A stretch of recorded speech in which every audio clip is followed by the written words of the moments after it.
Buenas tardes a todos.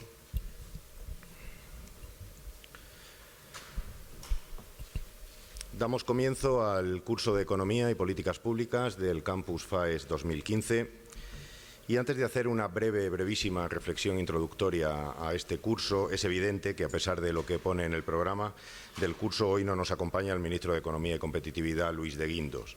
El desarrollo de los acontecimientos en Grecia hacía posible y crecientemente probable que el ministro de Economía, como representante del Gobierno de España en el Eurogrupo, tuviera que excusar su asistencia, y esta mañana ha sido así y se ha confirmado esa excusa. Dicho esto, me gustaría agradecer, y mucho además, en nombre de la Fundación y en el mío propio, al ministro, que el ministro de Industria, Energía y Turismo, José Manuel Soria, buen amigo y valedor de esta casa, haya tenido a bien aceptar la invitación exprés a inaugurar este curso. Como todos sabéis, este año hemos querido dedicar el curso de Economía y Políticas Públicas al crecimiento económico en Europa, a los problemas del crecimiento económico en Europa, y qué duda cabe que solo con los asuntos incluidos en la cartera del ministro Soria se podría organizar un campus completo. El fortalecimiento del sector industrial, la reindustrialización, un objetivo declarado tanto de la Comisión Europea como del Gobierno de España, la Unión Energética Europea y los retos que para Europa representa la revolución energética desarrollada en Estados Unidos con las fuentes de energía no convencionales, las nuevas tecnologías y el reto de la sociedad de la información en un contexto de revolución tecnológica en el mundo, o el turismo, uno de los pilares del crecimiento económico en España, son solo algunos de los asuntos bajo la responsabilidad de José Manuel Soria y que representan un complemento óptimo para el programa que hemos diseñado desde la Fundación este año. Además, el ministro Soria, por su sólida formación económica como técnico comercial y economista del Estado, por su amplia experiencia política y como representante del Gobierno hoy en esta mesa, estoy convencido que, ya sea a lo largo de su intervención o en el coloquio posterior, nos podrá arrojar luz, quién mejor que el ministro, lo de la luz, digo, por lo de la luz, nos podrá arrojar luz sobre la situación en Grecia y sus posibles repercusiones para nuestro país. Hecha esta aclaración, quiero daros la bienvenida a todos al curso, agradeceros vuestra asistencia y vuestra participación y desear y esperar que al final del curso hayamos logrado satisfacer vuestras expectativas. Como ya he dicho antes, el curso de Economía este año está dedicado a los problemas del crecimiento económico en Europa. No creo exagerar si digo que Europa se está quedando atrás en este nuevo orden económico mundial que se empezó a conformar a finales del siglo pasado, y prueba de ello es que desde el comienzo de la crisis países como China han aumentado aproximadamente en un 70% su Producto Interior Bruto, la India ha multiplicado por 3 su Producto Interior Bruto, o algunos países emergentes también han crecido significativamente, o países como Estados Unidos han protagonizado una salida de la crisis más ágil de la que ha protagonizado la Unión Europea. En este contexto creemos interesante volver a analizar cuáles son los elementos que pueden hacer de Europa el área dinámica que permita extraer todo su potencial, con el objetivo de reducir los niveles de desempleo, con el objetivo de sostener los niveles de bienestar que nos hemos dado los europeos y, en definitiva, con el objetivo de poder competir en pie de igualdad en este nuevo orden económico mundial que, como digo, se está conformando y se está conformando en estos momentos. Como bien sabéis, porque así lo reza el programa, el curso de Economía consta de 2 intervenciones, o sea, 2 ponencias, 3 mesas redondas y la presentación de un informe estratégico de la Fundación FAES dedicado en este año a la desigualdad.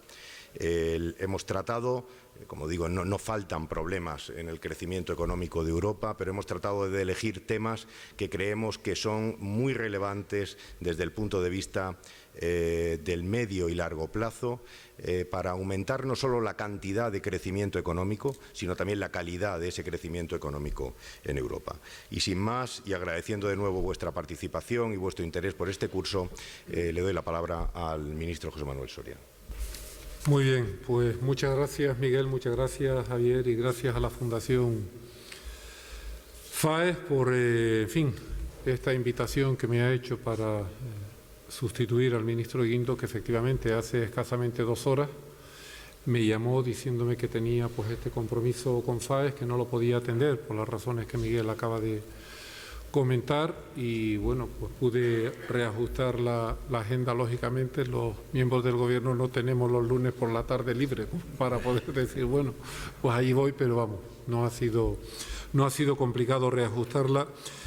Y lo que sí voy a cambiar es el título que tenía previsto el ministro Guindos. El ministro Guindos tenía previsto hablar de la política monetaria o los límites de la política monetaria para el crecimiento económico. Yo voy a hablar también de crecimiento económico, pero voy a reconvertir, si me lo permiten, el título, y voy a hablar de las bondades de la política industrial para el crecimiento, la política industrial en el sentido amplio del término. En el departamento cuya responsabilidad el presidente me ha encomendado, no solo se lleva industria, se lleva también, como saben, energía, se lleva telecomunicaciones y se lleva también turismo. Y la energía y las telecomunicaciones, desde luego, por razones que a continuación les comentaré, tienen que ver y mucho con la política industrial y con la industria. Yo empezaría con una observación de carácter general, refiriéndome a lo que acaba de comentar Miguel, ¿no? Es verdad que en Europa estamos teniendo un problema de crecimiento, lo estamos teniendo con carácter general y sobre todo si nos comparamos con lo que está ocurriendo en economías que pueden ser fuertes competidores, que lo son nuestros, como es el caso de los Estados Unidos, como es el caso de China, y también en relación a lo que está ocurriendo en algunas economías emergentes. Y no digo que sea exclusivamente, pero sí que es verdad que probablemente una de las razones que pueden explicar ese más lento crecimiento o despegue de la economía europea está posiblemente en la propia evolución que el sector industrial ha tenido en Europa prácticamente desde principios de este siglo XXI, ¿no? Desde principios de los años 2000. En Europa en general, particularmente en España, venimos observando una caída paulatina de lo que es el peso del sector industrial en el conjunto de la actividad económica expresada, esta por el Producto Interior Bruto. Es verdad que dentro de Europa hay algunas excepciones, como puede ser el caso de Alemania o algunos otros países del norte de Europa, donde no ha ocurrido eso, sino que ha ocurrido lo contrario. O bien ha habido una estabilidad de la participación de la industria en el conjunto de la economía, o incluso ha habido un avance. De hecho, en Europa, a lo largo de los últimos años, fundamentalmente a lo largo del mandato de la última Comisión Europea, pero también ahora, con anterioridad, el anterior responsable de Industria en Europa, el comisario Antonio Tajani, hoy vicepresidente del Parlamento Europeo, ya lanzó distintas, iniciativas para intentar impulsar un fortalecimiento industrial de Europa, para intentar, en definitiva, una reindustrialización de Europa, para intentar, en última instancia, aumentar, mejorar el peso de la industria en Europa. Y en España también, desde principios de esta legislatura, ha sido una de las cuestiones a las que le hemos prestado una atención especial, no solo en el ámbito de Europa, apoyando en todos los consejos de ministros de competitividad todas y cada una de las iniciativas que tanto el anterior comisario Tajani como la actual comisaria Bieńkowska, responsable de la industria, han puesto sobre la mesa. Pero en España lo hemos hecho porque probablemente, en comparación a la media europea, en España ha sido aún más preocupante esa caída del peso del sector industrial. Probablemente sea una de las razones que explica por qué en España haya un desempleo diferenciado en relación a lo que ocurre en las economías de nuestro entorno europeo. Es curioso, pero el sector del turismo, que es el primer sector de la economía española en cuanto a lo que es la participación directa en el PIB, lleva años, particularmente estos últimos 3 años y sobre todo el año 2014 y lo que llevamos del año 2015, que podríamos decir que está teniendo un comportamiento simplemente extraordinario. Nunca antes habíamos tenido tan alto número de visitantes internacionales en España, nunca antes esos visitantes habían tenido un volumen de gasto turístico total tan elevado como el que hemos tenido, y sin embargo eso está siendo consistente con tasas de desempleo todavía por encima del 20% y en términos absolutos por encima de 4 millones de desempleados. Por tanto, probablemente en España ese proceso de desindustrialización está explicando ese diferencial, o parte al menos de ese diferencial que tenemos desde el punto de vista del desempleo, sobre todo teniendo en cuenta que el sector industrial es un sector donde se innova más, el sector industrial es un sector donde normalmente el empleo es más estable que en el resto de los sectores de la economía, es un sector donde el empleo suele tener un nivel medio de salarios que es superior al que hay en otros sectores y es además un sector netamente exportador. Por tanto, probablemente en España tengamos un diferencial en relación a este problema que explica pues algunas de las particularidades de la evolución de nuestra economía. Y esa fue la razón por la cual desde un principio de esta legislatura dimos a la política industrial toda su importancia. Y se la dimos, en primer lugar, para hacer aquello que desde el punto de vista del Gobierno creíamos que teníamos que hacer para que hubiese más industria. Y para eso se requieren muchas cosas, pero fundamentalmente dos. En primer lugar, hace falta que haya estabilidad macroeconómica, no la había a principios de esta legislatura, es evidente, y hace falta también, por otra parte, que haya una política industrial activa. Hubo un tiempo en España en el que se decía que la mejor política industrial era la que no existiera. Bien, yo creo lo contrario. Creo que la mejor política industrial es la que existe y es además una política muy activa, pero no en el sentido de una política para decirle desde el ámbito de las políticas públicas a las industrias qué es lo que tienen que hacer, cuándo tienen que hacerlo, qué invertir, dónde invertir y cómo y cuánto invertir. No, eso es una cuestión que debe depender solo y debe caer en el ámbito respectivo de cada industria, de cada compañía, de cada empresa. Lo que sí tiene que hacer el Gobierno es procurar que haya un entorno, procurar que haya una atmósfera, procurar que haya un ambiente para que haya más industria, para que haya más inversión industrial. Y eso requiere dos cosas, como les decía. En primer lugar, una estabilidad macroeconómica y requiere, en segundo lugar, una política industrial activa. En cuanto a la estabilidad macroeconómica, pues evidente cuál era la situación, no voy a entrar en detalle, cuál era la situación que había a principios de esta legislatura en España, pero que se puede resumir fundamentalmente en la evolución de dos indicadores. En España había una profunda recesión en la cual llevábamos inmersos 5 largos años y había un proceso muy persistente de destrucción de empleo. Bien, como consecuencia de esa, es evidente que en ese entorno es muy difícil que haya nuevas inversiones industriales, al contrario. A principios de esta legislatura, los capitales extranjeros salían de España, no entraban. A principios de esta legislatura, el riesgo país, pues saben ustedes que llegó a estar por encima de los 600 puntos básicos en relación al bono de referencia alemán. A principios de esta legislatura, el coste de la financiación internacional estaba por encima del 7%, llegó a estar en el 7,5%. A principios de esta legislatura estábamos en déficit de la balanza de pagos por cuenta corriente, por tanto estábamos generando necesidad de financiación del resto del mundo y, en definitiva, habían desequilibrios importantes que impedían hablar de la estabilidad macroeconómica necesaria para o como condición necesaria para que hubiese más inversión industrial. Bien, se puso en marcha la política económica, que todos ustedes conocen bien, basada fundamentalmente en dos grandes pilares. Por una parte, un pilar de consolidación fiscal y, por otra parte, un pilar de reformas estructurales para ganar competitividad en la economía.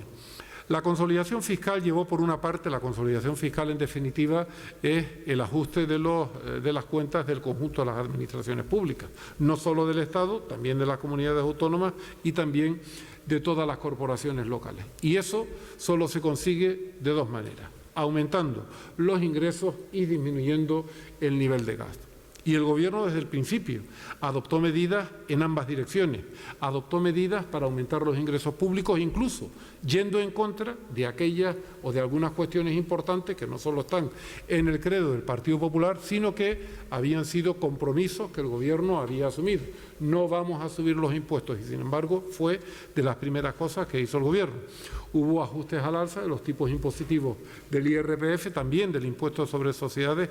Recuerdo bien que uno de los compromisos del Gobierno era que el tipo del impuesto sobre el valor añadido aplicable al sector turístico, que estaba en el 8, compromiso del Gobierno era llevarlo al 4, no solo se hizo, sino que en el reajuste de los tipos pasó del 8 al 10 y, por tanto, ahí hay que reconocer, siempre lo ha hecho el Gobierno, pero hay que reconocerlo, hubo incumplimientos por parte del Gobierno. Y los hubo, además, en un tema que es tremendamente sensible para la sociedad en general, pero muy particularmente, tengo que reconocerlo, para votantes del Partido Popular y para las clases medias en España, que constituyen el grueso de los votantes del Partido Popular.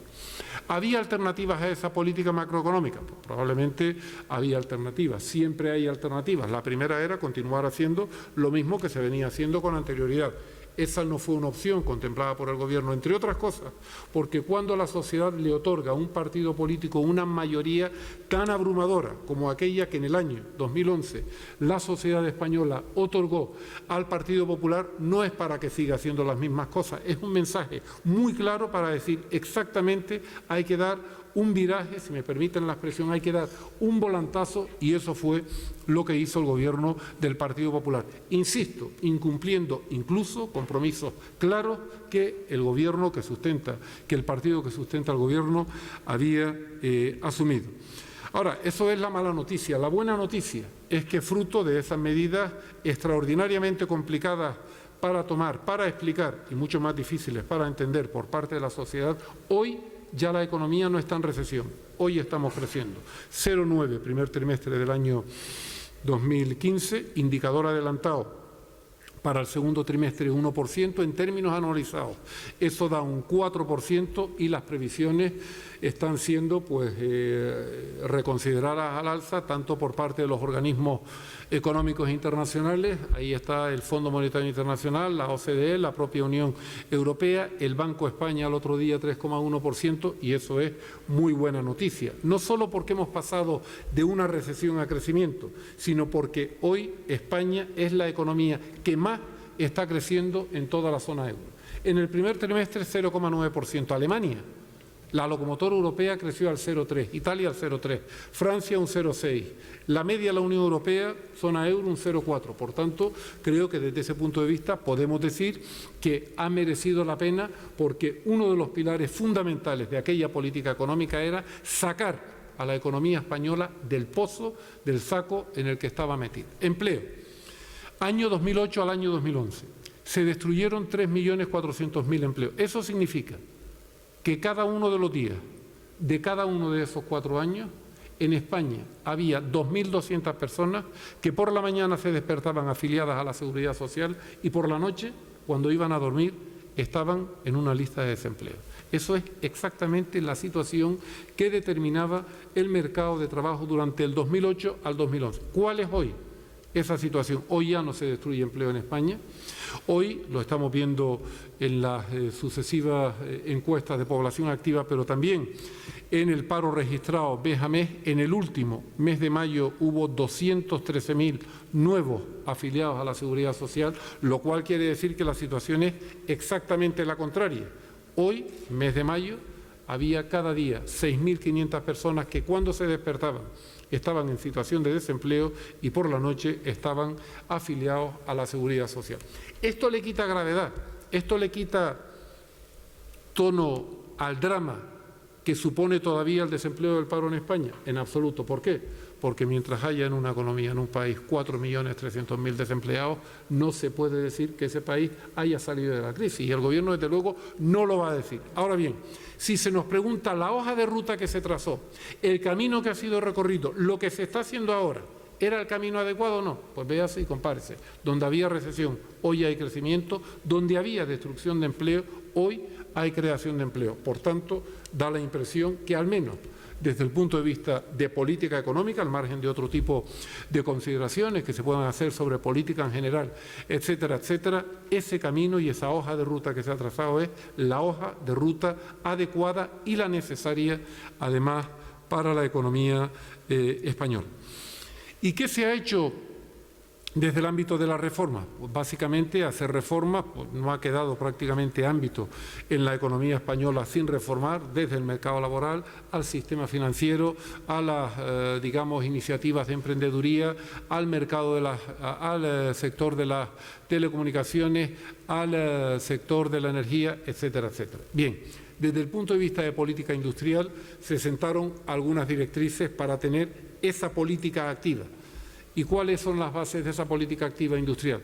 Pues, en primer lugar, contribuir a solucionar uno de los problemas esenciales de la industria en España, que es el problema de la financiación, sobre todo para la pequeña y mediana empresa industrial. La financiación tiene dos componentes, o bien financiación bancaria y también la no bancaria. La bancaria es evidente que empieza a circular ya el crédito después de que están saneados los balances de las entidades financieras y después de la profunda reforma y saneamiento del sector financiero, pero en paralelo, desde el punto de vista de la financiación no bancaria, se han potenciado herramientas e instrumentos que, digamos, forman parte de la política industrial. Entre ellos, por ejemplo, los planes de competitividad, los planes de reindustrialización o las líneas de aval de la Compañía Española de Reafianzamiento CERSA para poder reavalar o reafianzar operaciones que disponen de créditos pero no tienen capacidad suficiente para ser avaladas ante las entidades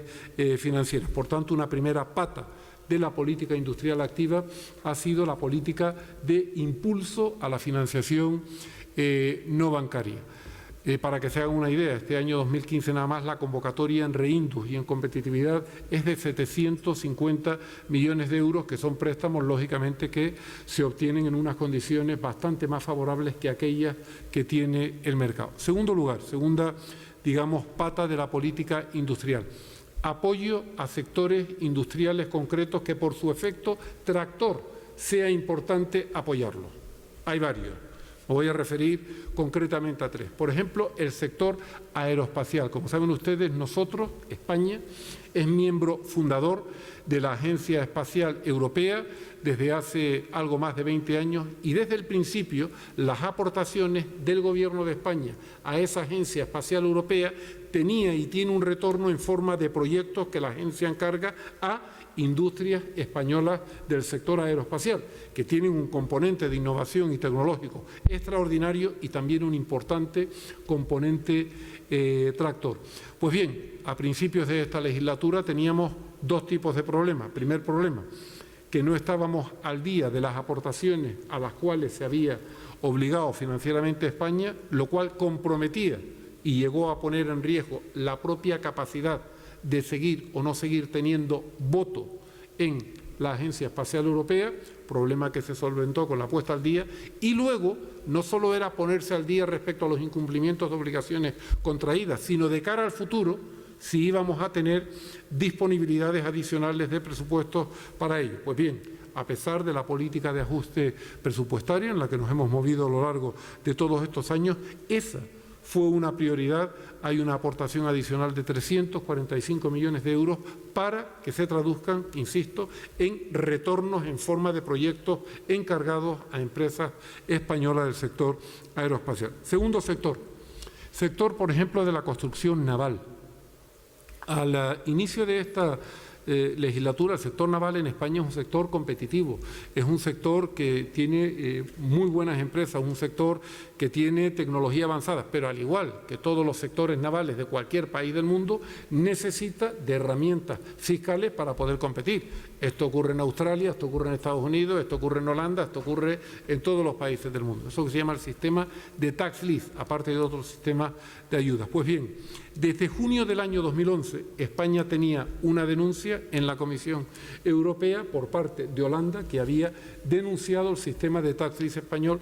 Eso fue lo primero que nos encontramos. Se paralizaron todos los pedidos de nuevas unidades en España y eso le produjo un daño extraordinario al sector naval español, que estuvo pues toda la segunda mitad del año 2011, todo el año 2012 y hasta muy entrado el año 2013 sin, digamos, nuevos pedidos. Durante el año 2012 hubo una negociación con la Comisión Europea para disponer de un nuevo sistema de tax lease que pudiese, digamos, no solo tener el visto bueno por parte de la Comisión Europea, sino que fuese también competitivo para nuestros astilleros. Ahí tengo que decir abiertamente, porque no solo fue una iniciativa del Gobierno, sino que ahí estuvieron las comunidades autónomas más directamente implicadas, el caso de Galicia, el caso de Asturias, el caso del País Vasco, y también tengo que decir que los sindicatos tuvieron un papel muy importante a la hora también de empujar de cara a la Comisión Europea para obtener y disponer de un nuevo sistema. Y todo ello, lógicamente, también con el empuje y el impulso de PIMAR, que es, como saben ustedes, la Asociación de Pequeños y Medianos Astilleros de España. Bien, tenemos un nuevo sistema de tax lease desde principios del año 2013. Los pedidos no se reactivaron hasta avanzado el año 2013 y desde entonces hasta ahora ya hay 17 nuevas operaciones estructuradas de encargos a los astilleros españoles por un importe superior a los 400 millones de euros y que garantizan de momento solamente esos pedidos aproximadamente 1.800.000 horas de trabajo en los astilleros españoles. Y por último, dentro de esa política de apoyo a sectores industriales concretos, quiero referirme a otro sector que tiene dentro de la industria un enorme efecto tractor, que es el sector de la automoción. Ahí, como saben ustedes, hemos puesto en marcha distintas herramientas de apoyo al vehículo eficiente, en primer lugar, para poder sustituir vehículos más contaminantes, vehículos ineficientes por vehículos de nueva generación que contaminan menos, pero además porque eso es un estímulo a la fabricación, a las ventas, a las exportaciones y también a otro tipo de sectores no menos importantes. Por ejemplo, todo lo que tiene que ver con la comercialización y la distribución de vehículos o lo que es el propio mercado publicitario, que también los planes de incentivos al vehículo eficiente, los conocidos como PIBE o los PIMASOL, han contribuido también desde hace ya 18 meses aproximadamente en sus 8 ediciones a reactivar este mercado. Por tanto, primera pata de la política industrial, política de financiación no bancaria. Segundo, apoyo a sectores concretos. Y tercera, muy importante, agenda para el fortalecimiento de la industria en España. En realidad estuvimos trabajando en esta agenda durante muchos meses, fue aprobada finalmente en julio del año 2014, había muchas medidas que ya habían sido puestas en marcha, pero se trataba de aglutinar sobre todo todas las medidas que con carácter multidepartamental en distintos departamentos y ministerios del Gobierno se venían adoptando, porque lógicamente cuando se hace una reforma del mercado laboral para introducir capacidad de flexibilizar las condiciones laborales que posibiliten, por ejemplo, en la industria del automóvil, a que se llegue a acuerdos entre las fábricas y los trabajadores para dar una mayor carga de trabajo con los nuevos modelos que se asignan, esa política laboral es política industrial. Cuando se está haciendo una política de reforma del sistema financiero para que haya más y mejor financiación para la industria, eso es política industrial. Cuando se está haciendo o fomentando la emprendeduría y se está apoyando la salida de las empresas españolas al exterior, se está haciendo política industrial. Y también cuando se hace política energética, se está haciendo política industrial. La energía es probablemente uno de los factores que con mayor, digamos, claridad venía limitando las posibilidades de la industria española. Saben ustedes que solamente entre el año 2004 y el año 2012, por tanto incluyo también el primer año de esta legislatura, el precio de la energía eléctrica en España aumentó en términos acumulados un 82%. No voy a entrar en las razones de por qué, pero creo que hubo decisiones que probablemente en materia de política de energía se adoptaron con la mejor de las intenciones, pero en base a unas previsiones y a unos postulados que luego no solo no se cumplieron, sino que fueron todo lo contrario. Les doy dos ejemplos.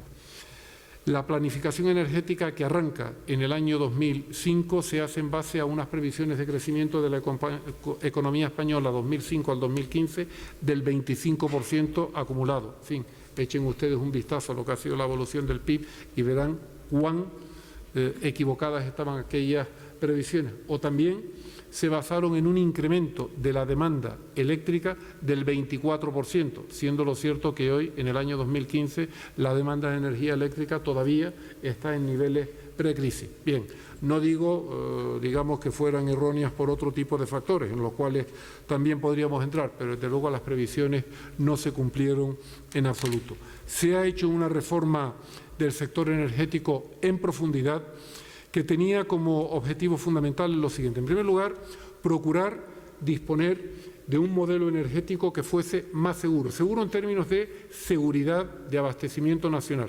Y en segundo lugar, se pretendía un modelo energético más sostenible, no solo sostenible en términos medioambientales, que también, sino sostenible en términos económicos y financieros. Para conseguir el primero de los objetivos hay que tener en cuenta que, claro, España es un país que en materia de hidrocarburos, por ejemplo, dependen más de un 99% de las importaciones que hacemos de gas y de petróleo. Por tanto, el Gobierno, pues lógicamente, en todo aquello que se refiera a hacer investigaciones, a hacer exploraciones, a hacer prospecciones para determinar si la economía española puede tener o no recursos de hidrocarburos disponibles, pues es partidario de autorizarlas, siempre y cuando, lógicamente, se haga, bueno fuera que no, dentro del marco de la ley de hidrocarburos y de la ley de evaluación ambiental. Lo que no podemos hacer es, por consideraciones de tipo ideológico, a favor o en contra, el simplemente no tener conocimiento de si tenemos o no tenemos esa riqueza como tienen otros países. España al año gasta 37.000 millones de euros en importación de hidrocarburos. Eso significa que cada día los españoles estamos gastando 100 millones de euros para hacer frente a las necesidades de importación de gas y de petróleo. Por tanto, parece que es una cuestión natural y hasta de sentido común, si me lo permiten, saber si podemos tener petróleo, si tenemos gas o si tenemos las dos cosas, y además hacerlo tanto con sistemas convencionales como con sistemas no convencionales. Ahí tenemos el caso, se refería Miguel en su introducción, de la economía de los Estados Unidos. Si hay un cambio revolucionario, si me permiten la expresión, que se haya experimentado a lo largo de los últimos años en el sector de la energía, ese es el que ha propiciado el cambio del shale gas y el shale oil, fundamentalmente impulsados por los Estados Unidos de América y por este tipo de prospecciones, exploraciones y explotaciones de recursos no convencionales. No digo, porque no lo sería, que sea exportable exactamente el modelo de hidrocarburos no convencionales de Estados Unidos a Europa, pero sí digo que al menos es una posibilidad que no podemos permitirnos el lujo de siquiera sea explorarla. Por tanto, seguridad. Pues desde el punto de vista de la sostenibilidad. Desde el punto de vista de la sostenibilidad, muchas veces, pues en fin, escuchamos cosas relativas a que España, en relación al cumplimiento de los objetivos del 20-20-20 para el 2020, pues no estamos, digamos, a tiempo. Quiero decirles que hoy, a día de hoy, en junio del año 2015, en lo que se refiere a peso de generación de electricidad con energías renovables, estamos por encima del objetivo que para este año tendríamos que tener. En materia de ganancias de eficiencia energética, a día de hoy, por encima del objetivo que tendríamos que tener a día de hoy.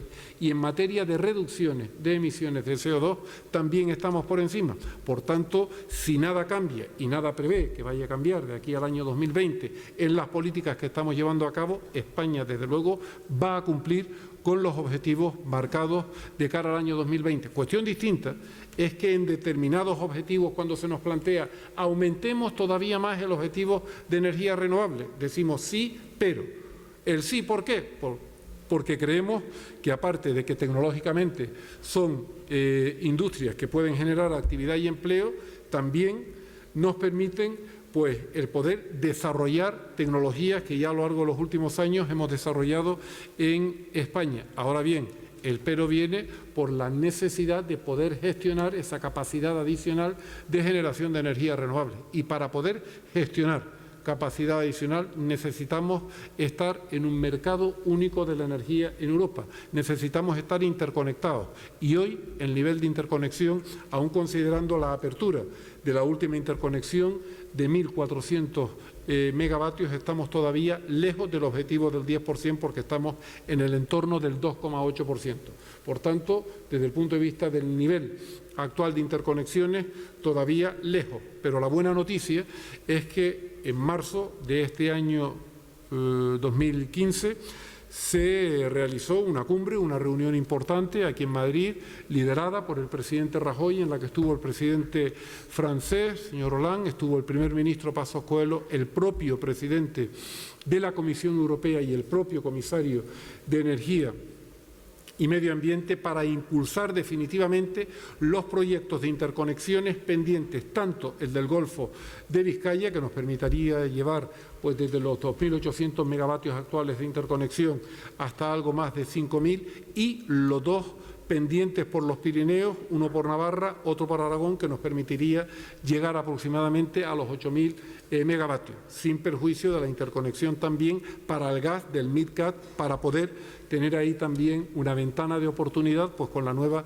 situación en relación al mercado del gas derivada de la situación de crisis entre Rusia y Ucrania y todas las implicaciones que eso tiene para el mercado del gas.